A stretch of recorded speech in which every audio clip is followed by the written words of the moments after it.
Hey music enthusiasts, welcome back. Today we're diving into a crucial aspect of the music business, merchandising rights in record companies. If you're an aspiring artist or just curious about how the industry works, you're in the right place. Before we get started, don't forget to hit that subscribe button and ring the notification bell to stay updated on all things music related. So, what exactly are merchandising rights? Well, in the music industry, artists not only make money through their music sales and streams, but also through merchandise related to their brand. This can include everything from t-shirts and hoodies to posters, and even unique items like vinyl records and collectibles. Merchandising rights involve the rights to use an artist's name, image, and brand on various products. Now, who controls these valuable merchandising rights? Typically, record companies play a significant role. When an artist signs a record deal, the contract often includes provisions regarding merchandising rights. Record companies often retain control over an artist's merchandising rights in exchange for the support they provide in terms of production, distribution, and promotion.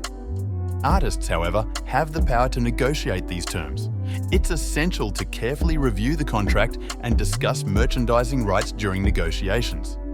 Some artists may be able to retain a portion of these rights or negotiate a favorable revenue split. Clearly define the scope and duration of merchandising rights.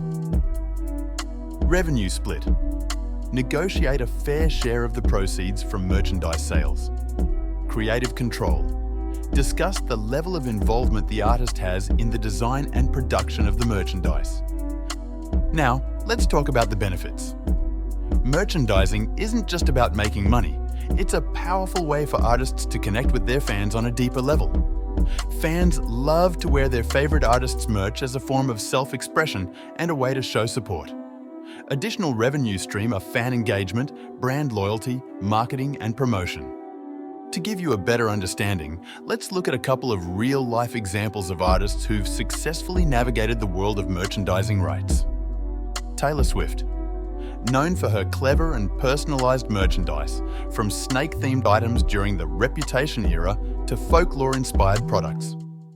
Travis Scott. Collaborations with brands like Nike and McDonald's, showcasing the diverse possibilities of merchandising. And there you have it, folks. A closer look at merchandising rights in record companies.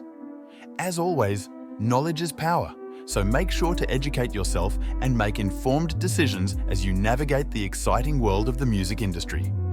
If you found this video helpful, don't forget to give it a thumbs up, share it with your fellow music enthusiasts, and hit that subscribe button for more insightful content.